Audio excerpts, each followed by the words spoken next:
नमस्ते और एसआरपी के बारे में एक और अपडेट वीडियो में आपका स्वागत है। इस चार्ट पर हम बड़े समय सीमा पर शुरू करना चाहते हैं। बस एक त्वरित अनुस्मारक कि हम यहाँ कहाँ खड़े हैं। जानकारी अभी भी यही है कि बाजार $1.20 के स्तर पर बना हुआ है, इसलिए यह अभी भी महत्वपूर्ण है। मेरा मतलब है हम 2.60 के स्तर पर भी बने हुए हैं। यह अच्छा क्यों है? क्योंकि इसका मतलब है कि अगर कीमत को सुधार करने के लिए उस स्थान की आवश्यकता होती है तो हमारे पास पर्याप्त जगह है, जबकि हम अभी भी समग्र तेजी के परिदृश्य में बने रह सकते हैं। हाँ, एसआरपी अभी भी समग्र तेजी परिदृश्य को बनाए हुए है, जो $1.20 और $2.60 के बीच बड़े समय सीमा पर समर्थन क्षेत्र है। ये बहुत बहुत महत्वपूर्ण है। ये बिल्कुल महत्वपूर्ण है। जब तक हम $1.20 के स्तर से ऊपर बने रहेंगे, मैं एक और उच्च स्तर पर नजर रखूंगा। लेकिन जहां तक मैं अभी बता सकता हूं, क्योंकि स्तर बने हुए हैं और हमें चौथी लहर पुलबैक के लिए 50% रिट्रेसमेंट,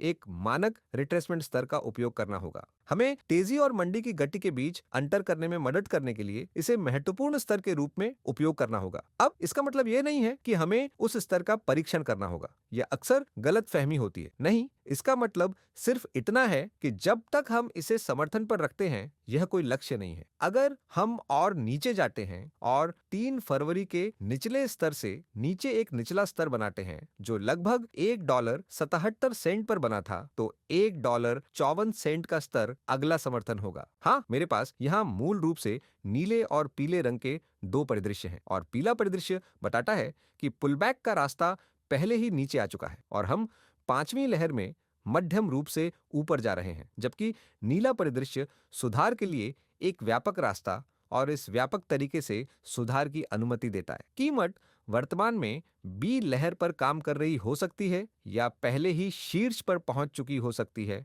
और हम थोड़ा नीचे चले जाते हैं। लेकिन छोटी समय सीमा पर कुछ स्तर हैं जो हमें इन 2 परिदृश्यों के बीच अंतर करने में मदद करते हैं। अनिवार्य रूप से वे एक ही परिदृश्य का हिस्सा हैं, जो एक ही ओसी के 2 अलग-अलग रूप हैं। यदि हमें एक और उच्च मिलता है, जो इस समय संभावनाओं के आधार पर एक उम्मीद होगी। अब कोई व्यक्तिगत धारणा या व्यक्तिगत राय नहीं, यह इस मॉडल के सुझाव पर आधारित है। लेकिन कृपया ध्यान दें कि हमारा मॉडल भी संभावनाओं पर आधारित है। हम यहाँ इलियट वेव मॉडल का उपयोग कर रहे हैं और बाजार बस संभावनाओं में आगे बढ़ रहे हैं और संभावनाएं बदल सकती हैं। और अगर बाजार हमें किसी भी बिंदु पर संकेत देता है कि कुछ और हो रहा है, तो हम समायोजित करेंगे। ठीक है, हम हमेशा बाजार के बताए अनुसार चलते हैं। बाजार ही मालिक है और इसीलिए मैं आपको साफ साफ बताता हूं कि जब कोई चीज मेरी राय होगी तो मैं आपको बता दूंगा। लेकिन ज्यादातर समय मैं इस बारे में बात करता हूं कि संभावनाएं क्या संकेत देती हैं और कब संभावनाएं बदलने लगेंगी। जैसा कि मैंने आपको बताया कि $1.20 से नीचे वे कुछ और मंदी की ओर बढ़ेंगे। जब हम $1.20 के करीब पहुंचेंगे तो जाहिर है कि संभावनाएं बदलने लगेंगी। हाँ, लेकिन अगर हम एक और उच्च स्तर पर पहुंचते हैं, हाँ, $5, $5 और 65, $6 और 60, ये देखने के लिए लक्ष्य हो सकते हैं। अब मैं कहूंगा कि उदाहरण के लिए छोटे समय सीमा पर एक नजर डालते हैं, क्योंकि यहां 1 घंटे की समय सीमा या 30 मिनट के चार्ट पर हम इस बात की अच्छी समझ प्राप्त कर सकते हैं कि वे कौन से स्तर हैं जो वास्तव में यह निर्धारित करते हैं कि यह रास्ता पहले ही नीचे आ चुका है या यह अभी भी सामने आ रहा है। हाँ, अभी के लिए ये बुल्स के लिए बहुत बुरा नहीं लग रहा है। ये बहुत बुरा नहीं लग रहा है। आप यहाँ 30 मिनट का चार्ट देखेंगे। 3 फरवरी के निचले स्तर से रैली केवल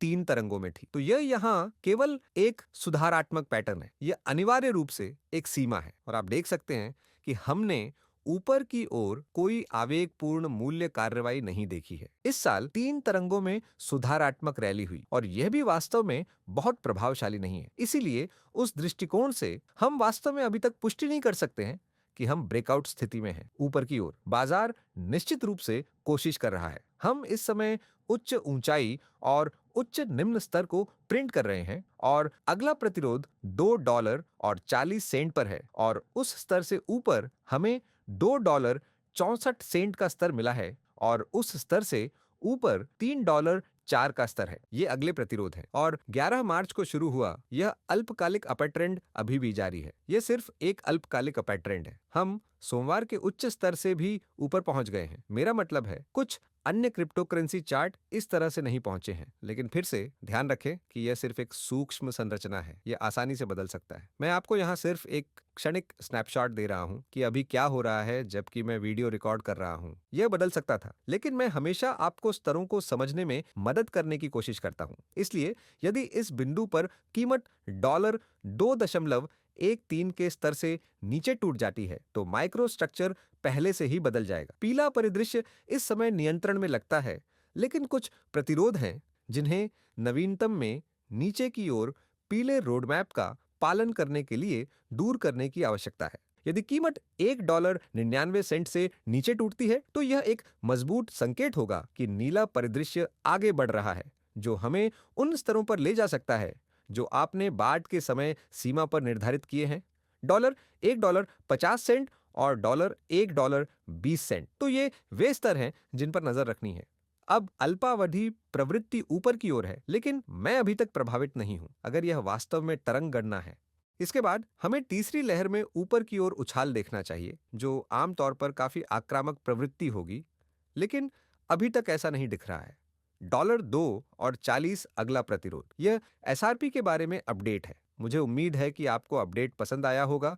अगर आपको पसंद आया हो तो कृपया लाइक बटन पर क्लिक करें, कमेंट और सब्सक्राइब करें और सदस्यता लें। और अगर आपको वास्तव में सामग्री पसंद आई है तो कृपया ऐप सेंटर सदस्यता देखें।